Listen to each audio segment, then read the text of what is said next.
Jean, you can go ahead now and give the introduction. Thank you. Thanks. Good afternoon and welcome to the January program sponsored by the League of Women Voters Grand Traverse Area and hosted by Traverse Area Community Media. Our topic today is the American Rescue Plan Act of 2021. I am League member Jean Howard, who will be moderating the program. The League of Women Voters is a national nonpartisan organization. The League does not endorse or oppose candidates or political parties. The League does work to obtain and distribute information to the public about all candidates and their views. The League promotes the informed and active participation of all citizens in government. And the League works to increase the understanding of major public policy issues through education and advocacy. Membership in the League is open to women and men of all ages. We offer a special discount for students. Our program today is being shown on Spectrum Cable Channel 189 and the League of Women Voters Grand Traverse Area Facebook page, as well as via Zoom. If you are watching this live on Facebook or Zoom, you can submit questions for our speakers during the program in the comment section of Facebook or the Q&A on Zoom. Now I'm pleased to introduce our speakers who are representatives from the 5 counties that the League of Women Voters Grand Traverse Area serves. From Antrim County, we have Terry Vanalstine. He is chair of the Antrim County Board of Commissioners. He's a small business owner, has served on the Bel Air Village Council for 11 years. He graduated from Northwoods University in 1975 with a degree in business management. From Benzie County, we have Katelyn Zeits. She's been the administrator of Benzie County since 2021 and has been a public servant for over 12 years. She holds a master's degree in public administration, where she concentrated on local government management for sustainable communities. From Crawford County, we have Paul Compo. He is administrator controller for Crawford County, but he began his career in restaurant management. He earned a master's in science administration from Central Michigan University, and in that same year was hired as the first administrator controller for Crawford County. From Grand Traverse County, Nate Alger is the administrator of the county. He has worked for Grand Traverse County his entire adult life. He started as a teenager as a Marine deputy in the sheriff's office, moving to undersheriff and then to county administrator in 2018. And from Kalkaska County, we have Bob Baldwin, a member of the Kalkaska County Board of Commissioners. He is also the chairman of the ARPA committee, responsible for the allocation of these funds for Kalkaska County. Bob has over 20 years experience in software and business technology development. We thank all of you for taking your time from your busy schedules to help us explain ARPA to the citizens in our counties. So there's been a lot of publicity about the American Rescue Plan Act of 2021, more commonly known as ARPA. It was signed into law on March 11th, 2021, and provided $350 billion in additional monies for state and local governments as COVID-19 relief funding. Now, I will be asking the same question to each of our county participants. We'll start in alphabetical order by county. And as we move through our questions, each of you will have the opportunity to be the first to answer a question. And I'm always happy to repeat a question if needed. And this is not a timed question and answer event, but I will ask you to be respectful of the other 4 people that want to answer the same question you are answering, so everyone can be heard and we can have all our questions answered within the time frame that we're allotted. So Terry, I'm starting with you for the first question. For counties, the amount of funds allocated was based on population. So what amount of funding did your county receive? And what was the process you used to decide what entity, board, administration, committee, etc., was delegated to make the decisions and lead the planning? How and why was that decision made? We were allocated $4.5 million, and we left, instead of having a committee, we did the board as a whole and worked with it that way to figure out what we were going to do with it. Okay, Katelyn. Hi, so Benzie County received just under $3.5 million for ARPA. We took the approach of wait and see. We waited for the final rule to be put in place before we made any sudden movements. What we did is we kind of did an everybody all in approach. So staff looked at it and came up with a list. The Board of Commissioners looked at it, came up with a list, and then we did a community survey to get feedback from the community as well. And then we went back to the Board of Commissioners to work on narrowing down and putting our priorities in place. So we took the approach of trying to involve anybody and everybody in Benzie County as to how to spend those dollars. All right, Paul, same question, please. Crawford County received just under $2,725,000. We have an existing committee in place called our audit committee that is made up of the treasurer and myself and 2 other commissioners. And the audit committee is responsible for pretty much anything that has to do financially with the county. And the board assigned the audit committee to examine possibilities and bring recommendations back to the board. So the audit committee did look at recommendations, or did look at a lot of needs, and did bring different recommendations back to the board, and we're still in the process of doing that. All right, thank you. Nate. Good morning. It's great to be here again. Grand Traverse County received just shy of $18.1 million. And early 2021, our Board of Commissioners directed the administration to establish an ARPA committee, the GT County ARPAC. We included 12 sectors of our community through representation of each sector on that ARPAC. And the ARPAC met routinely throughout 2021 and chose to identify success factors of potential projects and proposals.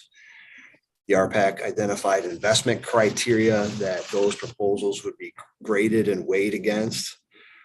The ARPAC also identified priorities within the community that ARPAC funding could be used for. And that included a research and review of our National Research Center NCS survey that was done in 2018, as well as an independent ARPA survey for our community, specifically designed to identify gaps in services and needs in Grand Traverse County. And they identified 8 priorities, and we received applications under those 8 priorities. We scored them, we categorized them and prioritized them, and returned those priorities and projects to the County Board of Commissioners, where they allocated the funding based on the priorities the ARPAC had identified, as well as their own priorities. Thank you. Bob, how about Crawford County? No, I'm sorry, not Crawford, Kalkaska County. Kalkaska County, yeah. We started off very early in the process to try and understand what some of our priorities would be. So we established an ARPA committee that consisted of a couple of county commissioners, other elected officials, both at the county level as well as out in the township, and then other interested parties.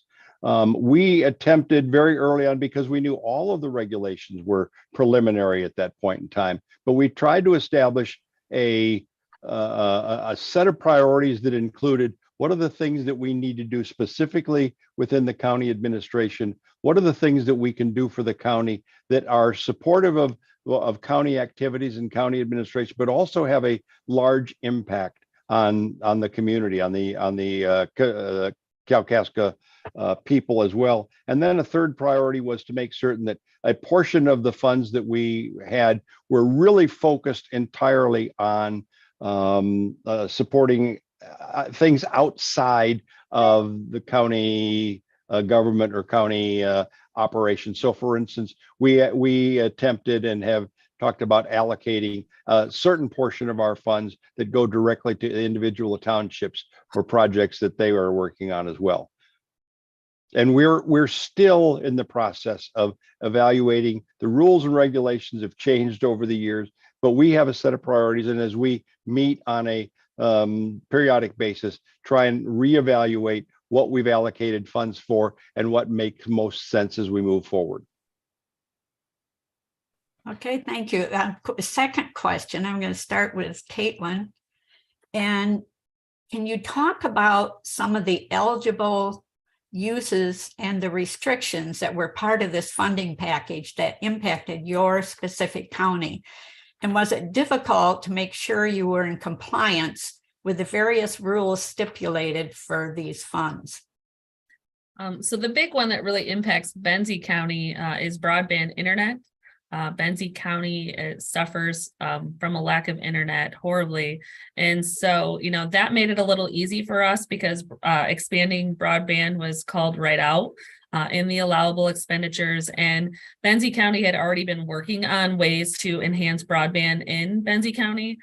We had done a feasibility study to see just who did and did not have internet in Benzie. And so that really helped us in allocating a great deal of funds, because not only was it a need, once we did the community survey, it was one of the top priorities of our county. And so we have allocated about $1.5 million of our ARPA funds to broadband to help expand broadband here.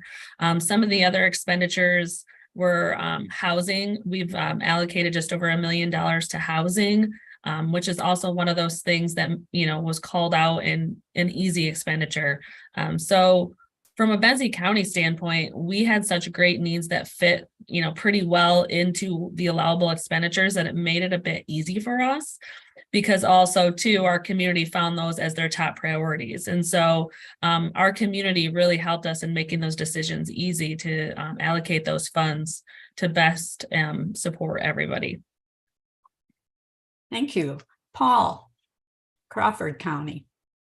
Because we were under the $10 million threshold, we classified our ARPA funds as lost revenue. So it pretty much opens up the gamut of what we can use it on. We can't use it on debt reduction or things like that, but we found it, like Benzie, fairly easy to fit that money into our needs.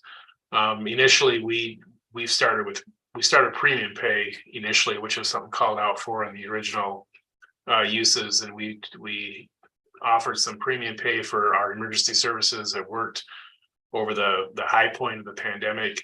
And then we also created a program that was a one-time payment. And then we also created a program to offset some of the expenses in our Commission on Aging, so they could attract personnel and serve that vulnerable population. So those were, as far as one of the pointed out uses for ARPA funds, was one of the ones we landed on initially, and then we've worked through the process going forward. Nate, Grand Traverse County. Thank you. I neglected to mention previously that we hired a consultant named by the public sector consultants that helped us through this process. And because we did have $18 million in an allocation from the federal government, Grand Traverse County did choose to select the standard allowance, which gave us the most amount of flexibility possible with those activities that may not be strictly compliant with the ARPA final rule. But that left us with $8 million that had to strictly comply with the ARPA eligibility. So Grand Traverse County did take the standard allowance. Our calculated revenue loss was $2.3 million. So the RPAC was able to identify basically 3 tiers of projects that did comply with the eligible requirements through the ARPA final rule, to include supporting critical infrastructure, attaining affordable housing, enhancing mental and behavioral health, and childcare. So the RPAC focused on those 4 main priorities, but each and every application that was reviewed and scored was submitted to the Board of Commissioners for their final determination. Interesting process and amounts of money. It's like my mind is twirling just thinking of all the rules and things you've had to learn about and go through. Wow. Okay, Bob. Yeah, we also have ultimately selected the process where we're under the $10 million. And so it gives us a little bit more flexibility. But as we got started, it was a real challenge trying to figure out exactly how to allocate those resources. I think, like Benzie, we recognize that broadband and improving access to that was an incredibly important portion of what we wanted to do. So we allocated a significant amount of our money to increase or improve the fiber optics that we have between all of our facilities. And in doing so, it basically gave us an opportunity to create a bigger umbrella around some of our county governments where people could actually tie into things at the Coliseum or at the Commission on Aging or in the library that make better use of the broadband that was available. We would love to have been able to spend $30 million on extending broadband throughout the county, but with only $3.5 million to spend, we were pretty restricted in that. But our effort was to do as much as we could in that broadband area to do 2 things. One, tie our facility and our administrative opportunities tighter together, and also expand the opportunities that people could have around our facilities. Perry. We did the same thing as Kalkaska and Benzie. We just sent in where we had full flexibility of our money. So we didn't have to file the ever-changing laws that they kept coming out with every other day. They tell you one thing, and then the next day the federal government would say, oh no, we changed our mind. You have to do this. So after the final recommendations, then we got to just do it as lost revenue and be able to do it that way. And we also have taken some of the ARPA fund money, and we are using that to expand broadband. We've been in conversation with a couple of companies that want to bring the middle mile to us and come through the county, and we'll try to help with that so we can get that done. Okay, Terry, a question just came through from someone in Crawford County just asking exactly how much money Crawford County got. Or, sorry, Paul. Crawford County received $2,725,000. Okay. That should answer that. I think the question said Kalkaska. It asked for how much. Oh, I'm sorry, Kalkaska. You're right. Thank you. Kalkaska County got about $3.5 million. Okay. Okay, we got that ironed out. But I have a question in here that was not on the list, but just came to my mind. With all these rules and regulations that surrounded these funds, did a lot of you county administrators, county board chairs, etc., meet just to help each other understand the rules? Was there anything like that? Any sense of working together throughout the 5-county or the whole northern Michigan region on this? Yes, go ahead. They had NLEA helped with some of that, the Northern Lakes Economic Alliance. They had some people that would help us up in the northern counties. And our finance director was in conversation with some of the other people in some of the other counties, and yeah, there's a lot of them that work together to get it figured out. But he pretty much read inside and outside that whole goofy thing, and it changed every day. I mean, I don't know how anybody kept up with it because it was nonstop changing. But we did work with NLEA. They did help, and it was a big help for us to have them on board with us. Thank you. Anyone else respond to that, Katelyn? Yeah, so the Michigan Association of Counties and our subgroup, the county administrators, we talked about it at various gatherings and conferences.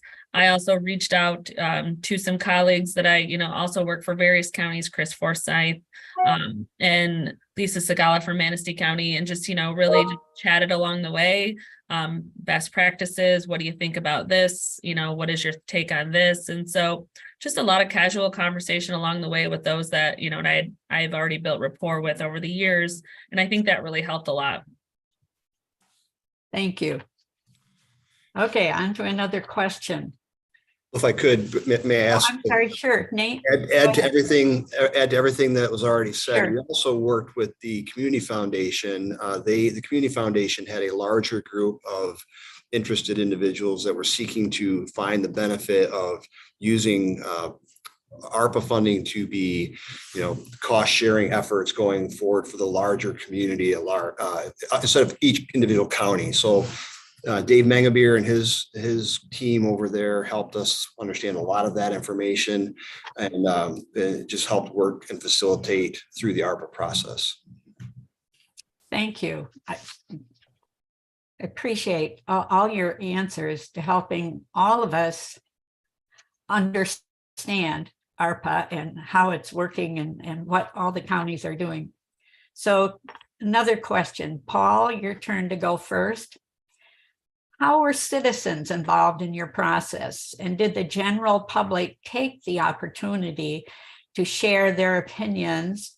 And you could phrase this another way. The question says, how transparent was your process? Well, we have somewhat of I don't know if it's a unique situation, but like a week prior before the pandemic started, we had a ballot proposal on the March 20 ballot for our Commission on Aging building. And it passed for $3 million to renovate and expand the building. And over the course of the pandemic, which is not unusual, we all have experienced in some sort, the cost to construct has gone up significantly. So the ballot is no longer enough to do what we wanted. And we've cut a number of options out of that project, and it's currently out for bid. So one of the priorities the board had was to make sure we can't follow through on the project, or at least to a point. So we've not specifically opened it up because we don't know what that number is. We don't know how much will be left over after we address that, if we address that. So we're waiting on that number. It's out for bid right now. We should be having a discussion sometime mid-February, I would think, regarding that. That said, everything as far as the transparency goes, everything we did was in an open meeting with the board. The audit committee did make recommendations to the board as part of the open meeting. Everything that we have done, the board has approved, and we have had, I'd say, 4 or 5 requests from the public that have come forward that we've included on our list, but until we know what the status is of the Commission on Aging project, we're going to wait before we make any determinations on that. Thank you. Nate, next for this question. Yes, thank you. A few things. We use our National Research Center Community Survey from 2018. That was a scientific survey done to see what were the priorities or the needs in Grand Traverse County. We also used an ARPA specific survey in 2021 that identified exact priorities for the county specifically from what the public felt needed to be addressed. We also held, the public comment was early on was fairly critical of the process, indicating that we did not, because we used the RPAC versus the Board of Commissioners, that those meetings were not going to be public. They were not going to be transparent. I disagreed with that. They were not public, but they were transparent because we kept the board updated through open meetings every step of the RPAC that the RPAC took. And then we had we had an early on public input session where we took significant input on the process itself. And then on December 14th, when the projects were identified and tiered and presented to the board, the public was offered a listening session and public input session that took right about 4 hours discussing the various projects that the board was considering. So those are the process. Those are the avenues that the public had to access the ARPA process. Thank you. Bob, how did you do in Kalkaska on this? Yeah, we established all of our committee meetings were open meetings. We alerted all the townships. We were very outgoing. All the MTA township meetings that occurred, we had representatives there to let people know what was going on. All of our recommendations that came out of the ARPA committee were just recommendations that were then forwarded to the Board of Commissioners. Once again, open meetings, and all the actual allocation of resources went through the Board of Commissioners. So the ARPA committee was really a recommendation that we came up with, and the Board of Commissioners is the one that actually approved all the allocations. And we spent an enormous amount of time reaching out to the townships and other officials to let them know what we were planning on doing and what our goals were, what our objectives were, and what we had in terms of recommendations at this point in time. And even though early on we started with a set of recommendations, as we've moved through this process, we've also found where we've had to readjust our priorities and adjust where we want to allocate those resources. And we still have probably half of our resources yet that haven't been officially and formally allocated, as we're looking at what other options we have. Thank you. Carrie from Antrim. We had kind of the same situation that Crawford did. We had our administration building that the outside walls were starting to separate and was gonna like fall off. So we've reached out and we've done some looking at that, and we deemed that like a critical emergency repair, because if we didn't fix it and it fell on somebody, it could kill them. But we started with that, and we used that to start out with. That was all done, and like everybody else in the public meetings, we had discussion on it. The commissioners went out and talked to the townships and the villages to let them know what we were doing. And there'll be some money left over from our ARPA funds that we'll be able to use for other projects. Hopefully, like I said before, one of them will be the broadband and get that moving forward.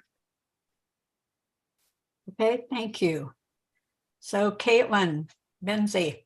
Sure. So one of the advantages that we have in Benzie is how small we are. So to involve the entire community was almost easy. So I personally attended most of the township and village meetings, as well as obviously commissioners do, to get their feedback. We also did a public survey where we had a 23% response, and we had responses from every single local jurisdiction in Benzie County. So we really did get a broad range of folks. I also spoke at various other groups that we have in Benzie, the Rotary Club, Grow Benzie, just really putting the word out there constantly as to what do you want to see us spend this money on? What do you feel is the best way to impact Benzie County? So we involved the community every step of the way. We always had our conversations at open meetings, Board of Commissioner meetings, township meetings. We had the survey online for a great deal of time. We also used our local newspaper. I have a really good rapport with the Record Patriot, and so they were happy to do news articles that really helped put the information out to the community. So we involved the community every step of the way, and I think it really did have a huge impact on how well we allocated funds. All right, thank you. Next question, Nate. Did Grand Traverse County or your county have any unique situations? For instance, was there something you could support because the project or need had matching funds, or any other unique situation you could think of? Yes, yes, we did. Thank you for that question. So there is an effort right now within Grand Traverse County and within the counties that represent Northern Lakes CMH authority to bring to the county the ability to provide crisis residential housing and crisis stabilization efforts to those that need it and those that are experiencing mental and behavioral health concerns. That has been ongoing for quite a while, and there's an active effort to bring that type of facility to the county. There has been funding provided to that effort through the state of Michigan through an appropriation in 2022. I believe that was a $3.5 million appropriation directly to Munson Medical Center or to Northern Lakes. I'm not sure where it sits currently, but our Board of Commissioners recognize the significant impact that could have and appropriated $5 million towards that project in an effort to bring that to fruition. That is something that this county and surrounding counties seriously need and should seriously be taken under consideration. We're working with Munson, Northern Lakes, and our fellow partnering counties to bring that to fruition. Thank you. Bob? Yeah, we did something I don't think that a lot of different counties did. And in our effort to make certain that we were outward facing in terms of the county, we made a decision early on that we wanted to allocate, even though we knew that the individual townships were going to be getting their own ARPA resources. We wanted to make certain that at least a portion of our resources went out to those individual townships. And we did it on the basis of a set fee or set grant to each of the townships that were willing to participate. So some of the townships would only be getting $20,000 in ARPA funds, but we were willing to offer $25,000 to each of the townships for any projects that were ARPA appropriate, right? And so we've made that a priority in our effort, trying to demonstrate that this is how we as a county can represent and broaden the impact that ARPA had across all of the townships. And that process has been interesting because we need to make certain that each of the townships were aware that the money that would be coming to them as a result of ARPA funds and that those funds needed to be funded or expended on a ARPA approved project. So we just actually passed the deadline on the time frame that we gave them to request the funds, and now we're in the process of actually looking at approving and appropriating those funds to those townships. Thank you. Harry, how about Antrim? Jean, can you repeat that again? I sure can. Did you have any unique situations? For instance, was there something you could support because the project or need had matching funds, or any other thing that you can think of that was unique or different? I'm sure it wouldn't be much different, but we did do a bunch of work with the sheriff's department. We did some stuff with the inside of the jail with the mental health, and we supported the sheriff's department with some extra payments and such of that nature. But other than that, really, it was just pretty much what everybody else has said. I mean, it's just trying to figure out where to go and what to do and to help the townships. And then the villages didn't find out until later that they were getting money. So it was like starting all over again, trying to help the villages figure out what they could do. And every village that's got a water system is all in the same boat. We've got to replace all the lead fittings and all of that in all the water taps. So that's only a small drop in the bucket for what they're gonna need to do that repair. Okay, Katelyn, So we've really tried to find projects that really would maximize the dollars that we have. So just under 3.5 million, isn't a lot compared to some counties. And so how can they have the biggest impact? And some of the things that we have contributed towards, one, for instance, is a housing project. We committed 500,000 for a $3 million project. So that's really spreading the impact there. The broadband project, we've committed 1.5 million to this broadband project, but it's a $5.3 million project to expand broadband in Benzie County. So we're really trying to find ways to, how can we stack our funds? How can we stack the funds at all the levels to really have a large impact? And so that's what we're focusing on for some of these funds, is projects like that.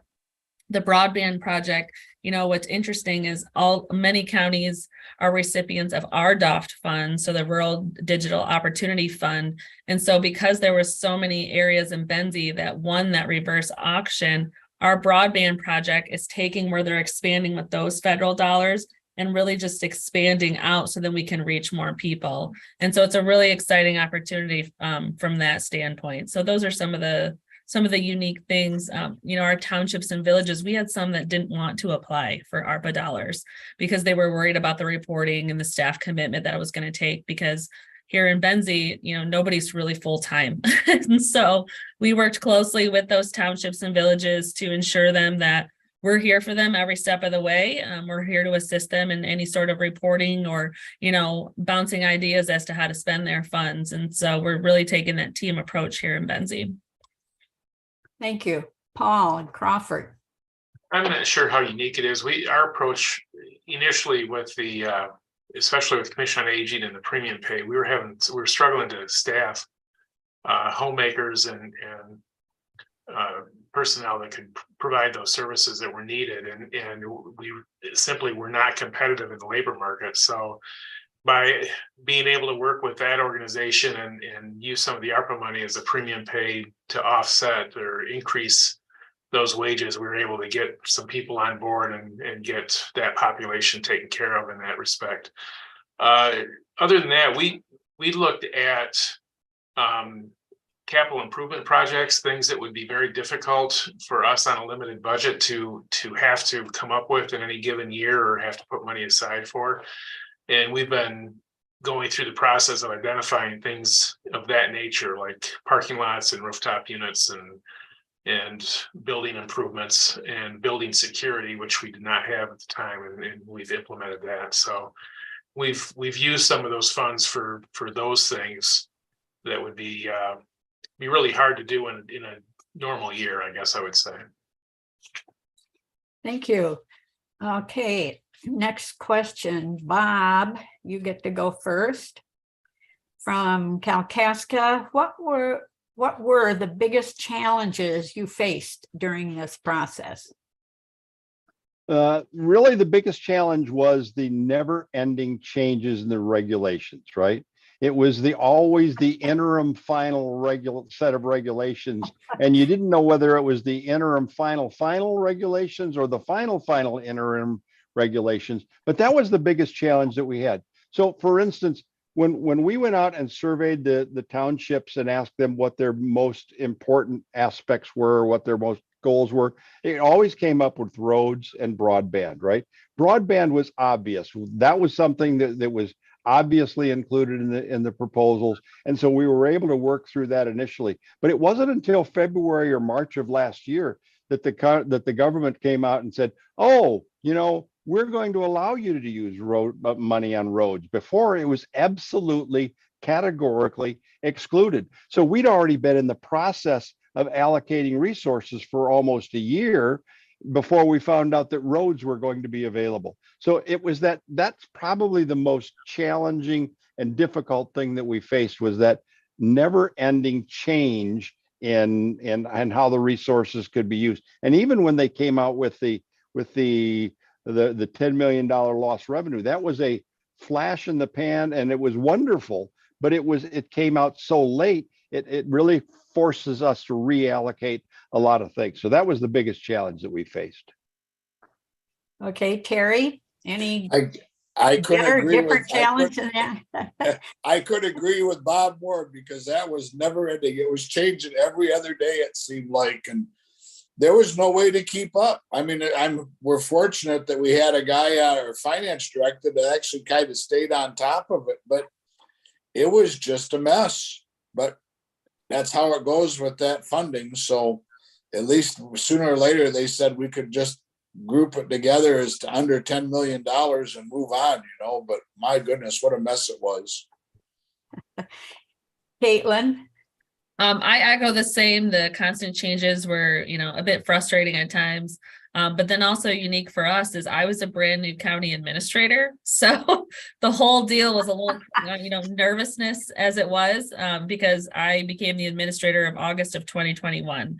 And so not only were there constant changes, I was also working to make my way here in Benzie and figure things out in general. And so it was a bit scary for a while there, but there's great people in the region and great colleagues, and we were able to make it through. So. Paul? Yeah, I guess I'll challenge? reiterate what everyone else says. The constant changes and not knowing which rule to follow at any given time was the biggest challenge. Aside from it seems like a large number when you just look at it, but when you start looking at the needs of the community, there's a lot of good ideas out there, and they're all valid needs, but it's not going to go to cover everything, and that makes it difficult too. Thank you. Nate, anything Yeah. to add to that? Yeah, I do. First of all, the process that the federal government provided us will just give us some experience when it comes to dealing with the Infrastructure Investment and Jobs Act, because that's a much bigger source of funding coming down the pipe yet between now and 2026, I believe. But I'll give you a different perspective. Nobody asked for this money. The counties didn't go to the federal government and say, hey, please give us this funding. So it was a great opportunity for us to be able to do something that was related to the pandemic and was intended to be restorative in some way, shape, or form for impact or adverse impact through the pandemic. So Grand Traverse County received 107 applications that totaled in excess of $78 million. And I can tell you, after review of those applications, there wasn't one application that didn't have merit. So it was difficult to walk through those discussions with applicants and people who supported the various projects and describe for them the challenges that we had with their application or the advantages and disadvantages to the county because of their ranking within the tiered system that we used.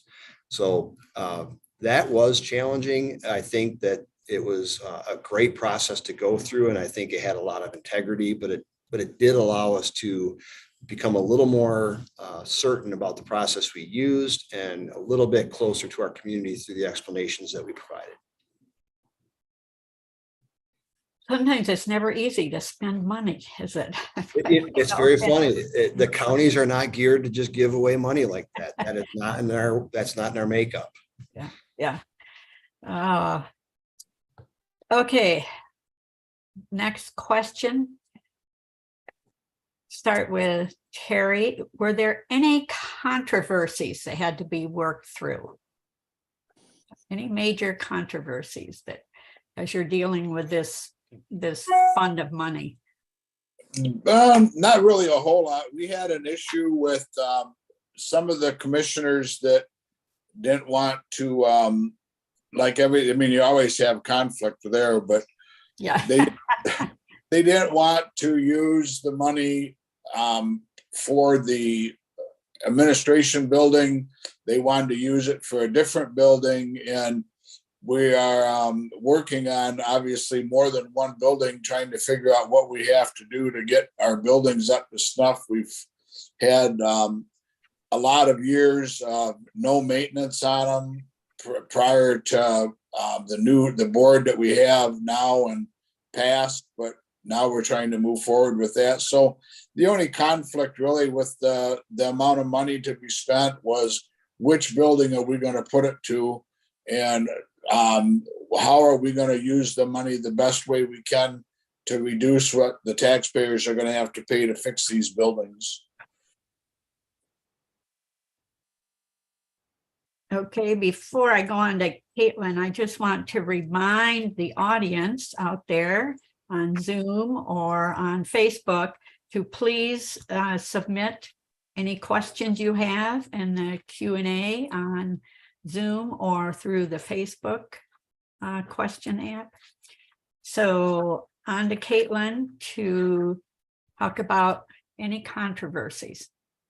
There hasn't really been any controversy, I would say, with Benzie County. You know, everybody's pretty amicable when it comes to talking about these funds. There's been a little concern because there's quite a bit of money being focused in one part of the county, specifically for the housing needs. You know, most of the housing projects being considered are all within the city of Frankfort.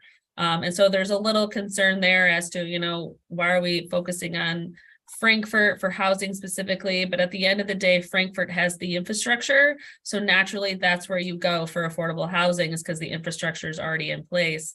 But nothing too major, just concerns along the way. Just everybody's very focused on impacting Benzie County as a whole. And so the question always gets brought up, you know, is this impacting everybody or just a small pocket of our county? But so far, everyone's been, you know, just pretty good to work with, and just everybody's talking it all out. You know, there hasn't been, well, you said, she said. It's went really well here in Benzie. Good. Paul and Crawford, any controversies? No, I think I would echo what Katelyn was saying. We've had a lot of discussion on, is it impacting everyone? Is it impacting the whole county? You know, does it do enough for the most? But no, not really any controversy. But healthy discussion. Nate, how about Grand Traverse County? Bigger county, bigger population, more opportunities for controversies or not? I wouldn't say they were controversies. There was quite a bit of discussion surrounding which of our projects, which of our priorities had a bigger impact. But how do you compare the need for affordable housing, the need for mental and behavioral health improvements, childcare, sustaining critical infrastructure? How do you compare those on an even scale? And that was very challenging, and there was significant discussion surrounding it.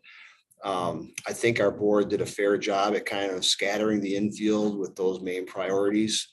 But that was a source of discussion that essentially has been in place since we learned that we were going to have $18.1 million to appropriate. The only other question that our county board of commissioners had to deal with was, what were we going to do with the calculated revenue loss, and was Grand Traverse County going to have any amount of appropriation directly? As I said earlier, the board did identify, or did take, the standard allowance of 10 million, but in the end of the appropriation on the 21st of December, the county of Grand Traverse is holding $3 million for our purposes to be used internally for eligible activities. So those are big discussion points, but the controversies we had, quite frankly, were with the rules in the Department of Treasury just never being able to give us, you know, direction and answers on it. And oh, by the way, you're on a timeline. You have to have all of this stuff done by 2026. And it seemed like there was never a quick answer. Bob, how about Kalkaska? Any controversies? Yeah, I don't know that I would call it controversy as much as it was attempting to establish the right priority for the work, for the limited resources that we had. We tried to make certain that the maximum amount of money that we were spending was going to affect the entire county rather than just some group. So for instance, there were some nonprofits that came in and would like to have had some money. It was almost impossible for us to start allocating money to nonprofits, or even in the housing arena. How do we begin to impact those areas without, you know, being narrowly focused in such a way that's going to create an impression that we're providing favoritism anywhere? So I wouldn't call it controversies, but that was one of the things that we had to struggle with. We had to say, no, we've got to limit what we can do within the resources that we have in a way that maximizes as much as possible the flow to the entire county. Thank you. Next question. We're going to start with Katelyn. Is there anything you would have changed in your process if an opportunity like this presents itself another time? I guess one thing that I would change is the federal level being a little more clear with things. You know, the interim and then the final, that's interesting to me, what they put out. So it'd be nice if we had a little bit more clear direction just along the way. You know, a lot of us were just, you know, shooting in the dark as to how to proceed at first because we just didn't know. And so, you know, it'd be nice if there was a little more clear direction. It did give us all an opportunity to be creative, which was kind of cool. But it was a little troublesome at first. And so that would be the big thing for me, specifically in Benzie County. I'm not sure what I would change. It was a good process. There was a lot of buy-in. From what I've heard from our local units of government within Benzie County, they all liked the process. They felt that their voices were heard, which I do love that. So I'm not really sure what I would change. No, I think the process went well. I've just heard good feedback from our community, and so that's positive. Well, if it were something like this from the government funding again, would you understand from the beginning, the rules are going to change 85 times. So we have to be really flexible. Was that something that would... Yeah, so that's why we really took the sit and wait approach in Benzie, especially because I was new. And so to try to even tackle anything as a brand new person, you know, just was almost impossible. So we really took that sit and wait. You know, we didn't get a ton of funding and compared to others. And so sitting and waiting wasn't hard. Now, if we would have received $18 million, sitting and waiting would have been troublesome because then how do you allocate and spend those dollars in such a short amount of time? But being that we got such a small amount compared to some, sitting and waiting was okay. And then it made everybody feel just a bit more confident because finally they put out what they call the final rule. And so it just made things a little easier for us. Paul? Anything from Crawford that you might change? Once again, I think I agree with Katelyn. It was a benefit in the sense that we didn't receive, you know, these oodles of money that other counties did, and so we could afford to wait a little bit. I don't think we would change anything. We had a lot of really good discussion early on as far as what we were supposed to get and what you were thinking, you know, at the board level. How do you want to proceed? What do you think would be a good process?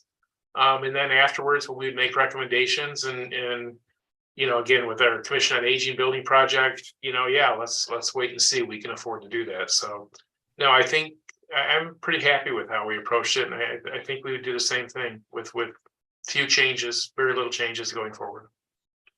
Thank you. Nate? Anything in Grand Traverse you'd change? I think we had a really a process that was filled with integrity. It was filled with input from professionals and our community. However, one thing that we noticed with our ARPA survey specifically was that the younger people in the community, our county, were significantly unrepresented. So the mechanism with which we employed that survey, only the responses from the age group between 20 and 34 were only 9% of respondents. So we knew ahead of time that childcare was a significant issue for Grand Traverse County. And yet, because that group didn't respond at a rate similar to other age groups, I think that fell down the list a little bit. So if we were to change anything, I think I would employ more surveys, more frequent surveys, more directed surveys to targeted populations to get feedback from those that were not responding to the normal ways that we would get feedback. I guess you have to text them all or something. Essentially, yeah. Okay, Bob, how about Kalkaska? Yeah, I'm not so sure that we would make a lot of changes. If I were to try and pick one area, I would say I would have liked to have had a little bit more input from the public than we did. Even though all of our meetings were open, we announced them, we encouraged people to contact us and stuff like that. I thought that we were shy of some of the input that I would have liked to have had from other people. So I would have liked to have expanded that a little bit more. But generally speaking, the way we set up the committee, the way it was open, the way we've referred everything back to the Board of Commissioners, I don't think we would have changed any of that. Thank you. Terry, did you change anything in your process? No, I don't think so. I think we, it just kind of all fell into place with the building repair and whatnot, but I would, I agree with Bob that I think a little bit more community involvement would have been ideal to have, like Nate did there with the survey. I think that would have been a good thing to get out. We did not get out and do a survey in the county. Basically, the commissioners went out and talked to the townships and the villages, but we didn't really send out a public survey. So I think that's probably what I would change, is I think I would move forward with a little bit more public input. Okay, the next question is, start with Paul. And how much has been spent so far, and what amount will not be allocated until 2024?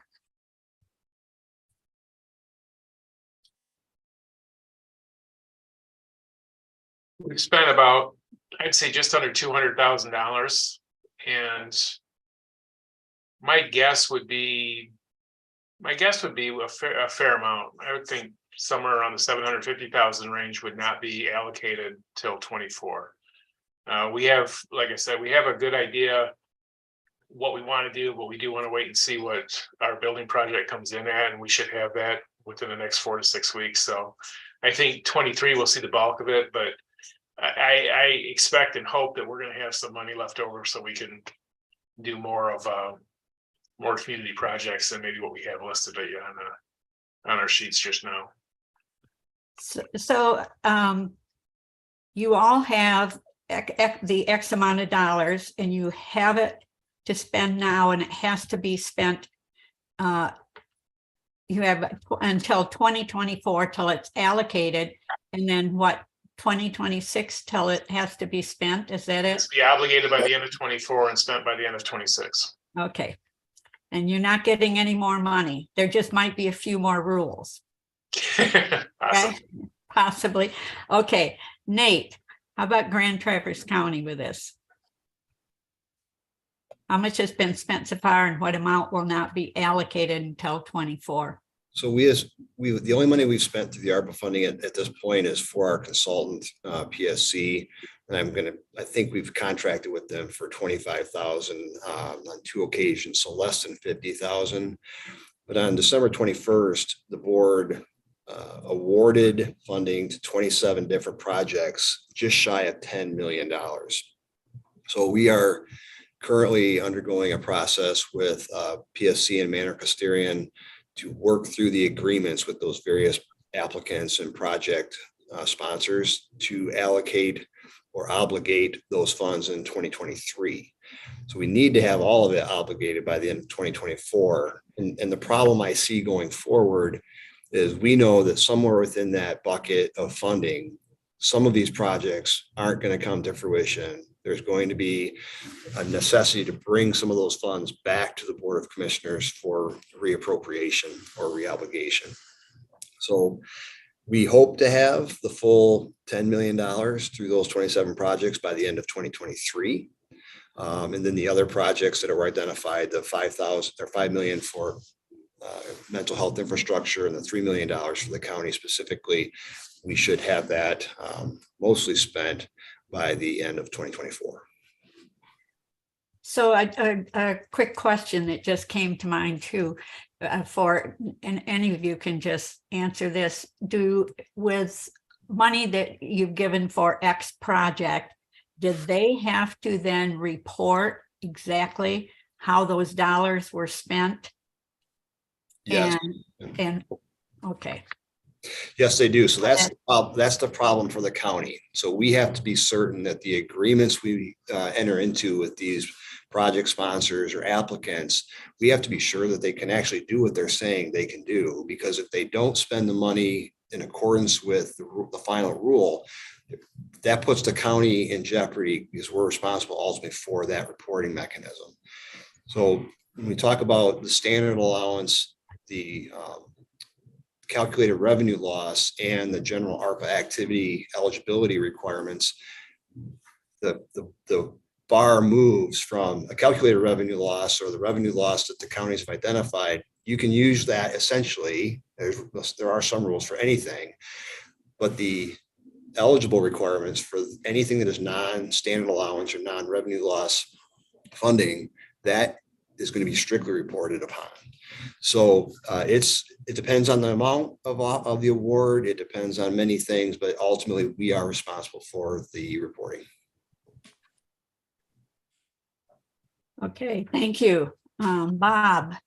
Yeah, let me Yes. respond. Let me respond to your last question first, right? Now I can't remember what the last question was. It was how much has been spent so far and what amount will not be allocated till 2024. And then I was thinking about- of the next question, but I'll answer that one. Yeah, we've allocated about half of the money that we have. We had $3.5 million. We've allocated about half of that so far, and probably actually spent maybe a third of that $3.5 million. So we're still looking at and by the way, we've got priorities that will make use of all of that $3.5 million. But at this point in time, we're still reevaluating and evaluating what makes the most sense for the rest of the money that we have, right? And to your other question, I wanted to share that it's extremely important from our perspective that any projects that we've built, we've created a form, a 5 or 6 page form that really steps people through what the project is, what the amount of money is going to be spent on it, how it's going to be spent, et cetera, so that we can make certain that all of the funds that we're providing are being allocated for ARPA acceptable projects. So for instance, even though we're offering $25,000 to each of the townships, we're not giving them $25,000. We're giving them up to $25,000 for ARPA acceptable projects. Once those projects are completed and we can demonstrate using the form and the information that we've got that they have been appropriately used given the ARPA restrictions and stuff. So we, just like Nate said, we're as a county, we're liable for all those $3.5 million, right? So we've got to be very, very careful that we make certain that that we meet the obligations. And it makes it easier because we're under the $10 million limit there, but it still is something that we have to pay close attention to. Thank you. Terry. So Same question. How much has been spent so far? we have allocated a little bit shy of $3.5 million. We've probably spent maybe $30,000 or $40,000 so far. The $3.4 million that we're looking at, that is what we've allocated. We're waiting for a bid to come in on our administration building, what it's going to take to repair that and bring that up to speed. So that would be the short of it. Hopefully we'll have a little bit less than that, and we can use it for the rest of that money to go towards broadband and some other projects that will benefit the whole county. Thank you. And Katelyn. So we have allocated buckets, which are the priorities. So we've allocated buckets of funding for priorities. We've actually spent to date only about $140,000, 120 of that on a housing project and 20 on internal security needs. But we've actually allocated close over $1 million, but the money has not been spent yet. And like the others have said, the reporting is huge. And so we're keeping a close eye and monitoring and keeping that dialogue going with the folks that we're giving money to, just to make sure that all of our T's are being crossed, because at the end of the day, Benzie County is responsible. And so we're keeping those conversations going so that we're not missing anything along the way. So the question somebody asked was, did all counties and cities in the state receive funds? And I assume from what everybody has said, that is a yes, correct? And they're all operating under the same rules. Okay. Yes, the smaller jurisdiction, they had to apply for funding though. And so if there's jurisdictions that did not apply for funding, the funding was then reallocated to others. And so I know that there's some small jurisdictions in the state that did not apply for funding. Some of those smaller townships and villages did not actually apply for funding, and so they wouldn't have received those funds. Okay, here's a question that has come through. Is there any opportunity for the public to make suggestions at this time? Nate, I'll start with you. In your counties, there's still opportunity for the public to make suggestions? I think there is that opportunity coming. As I said just a few moments ago, it's likely that the county is going to have allocated funding for a project or a proposal that just isn't going to work out. And we may have to draw back those funds or not appropriate them if we know it's not going to work ahead of time. So I know that it's likely that we will be having additional funding discussions going forward specific to ARPA. Okay, thank you. Bob? Yeah, I would agree with Nate. I think that we would certainly encourage additional requests, right?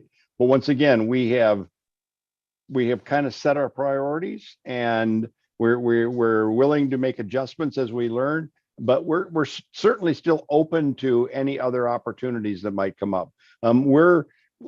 Because of the way we originally established our priorities, we didn't establish any funding for roads, right? Because it was excluded initially. Well, there's an opportunity that we might be able to do that. So we're looking at those possibilities and how does that fit within the rest of our priorities and where that might fit. So we're still open to additional suggestions. Okay, Terry? How about? We would take, Antrim? we would take some more public input on some places to use it. As Bob said, we've got some of it, a majority of it obligated to fixing buildings, but we still have money going to be left over, and hopefully we'll have money left over depending on the price of building stuff. But we'll, I would be welcome to have more public input on maybe some other things to use it for. Okay, thank you. Katelyn, how about Benzie? So in Benzie, we've established 3 buckets, as we call them: 30% to housing, 30% to broadband, and 30% to internal needs. All of the funds have not been fully allocated within those buckets, so we're always open to more folks coming on board and saying, hey, what about this? What about that? We still have 10% we have not allocated, and we actually took a break over the holidays per se. And we're going to be talking about ARPA again coming February and March to talk about how we actually want to allocate that last 10%. So anyone who wants to come to my office or come to a meeting and with ideas, we're happy to hear them. Okay, Paul?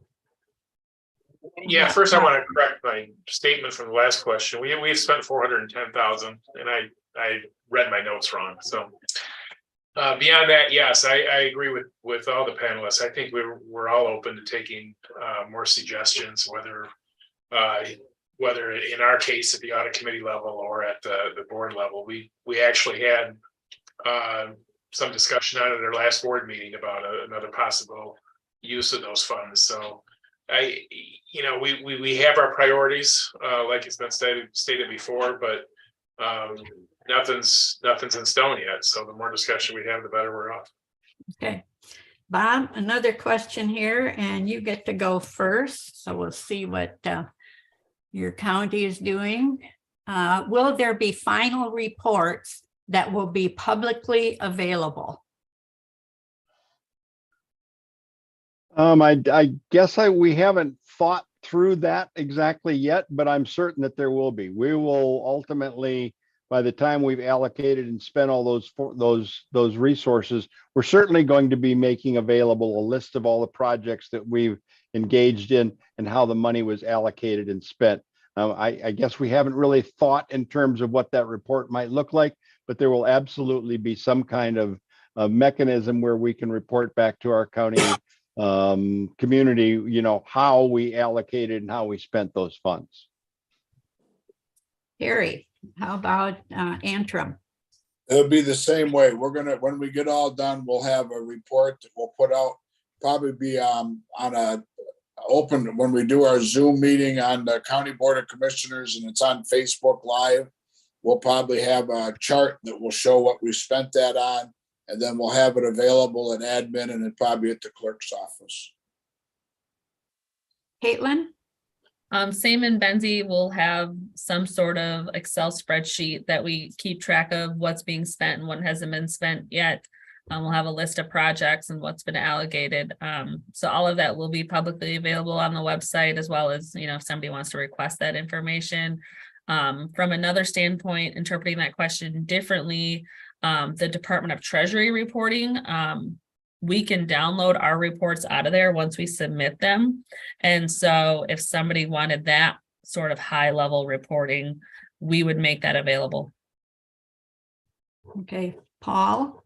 Yeah, I'm sure we'll have a final report. We'll have periodic reports for the board to let them show what's been spent, what's been obligated, and what's still left over. And at any point in time, we're all tracking it in a separate fund. We could print, those reports off if somebody really wanted to see what's been spent to this point in time. So yeah, it's available. Great. Nate? Yes, it has, the mechanism is yet to be defined, but we would certainly report out at a minimum the closeout of the individual projects and agreements that we have with the individual project holders. But one thing we have talked about internally is having some type of a dashboard with those applicants that have received awards to show progress and to the public as well. So while not defined yet, we will certainly be providing reporting out. Well, I have one last question that was submitted, and I'm just going to throw it open to the five of you and see who wants to answer this or attempt to answer it. Can someone please explain the legislation that prompted this windfall of funds?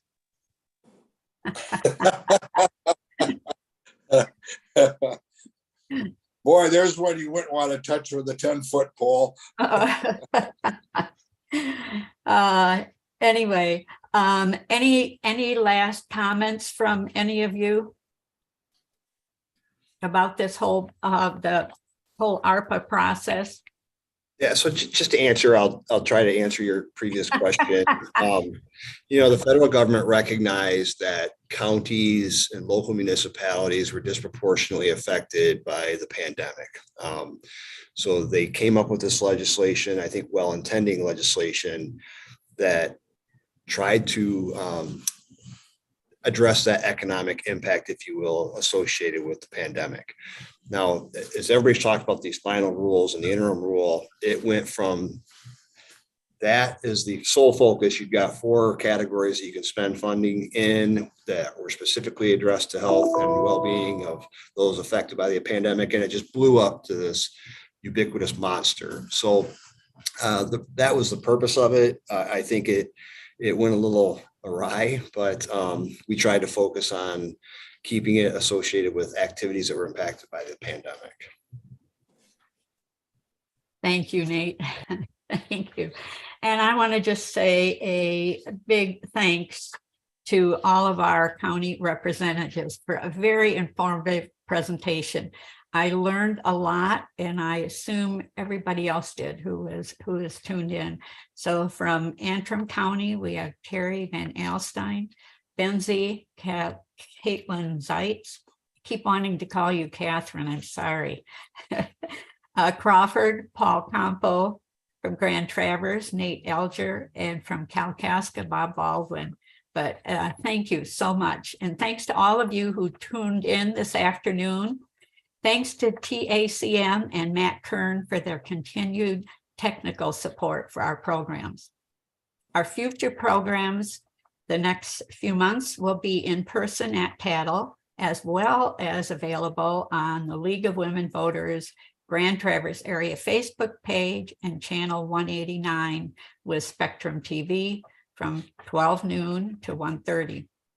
February 21st, John Arnhem, a governance educator with the Michigan State University Extension's Government and Community Vitality Team, will talk about the various levels of local government in Michigan with special focus on county government.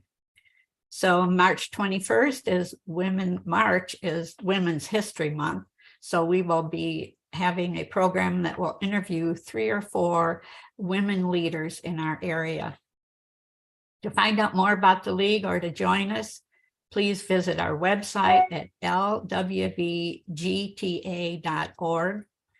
And membership is open to men and women of all ages. All our programs are available for viewing later on the League of Women Voters Grand Traverse area Facebook page. And it may also be viewed on Spectrum Cable TV channel 189 in Northwest Lower Michigan. Thank you so much to our presenters and for all of you in the audience for tuning in today. We appreciate your attendance and your time. And thank you all on behalf of the League of Women Voters, and have a very wonderful afternoon. Thank you. Thanks, Gene. Thank you very much.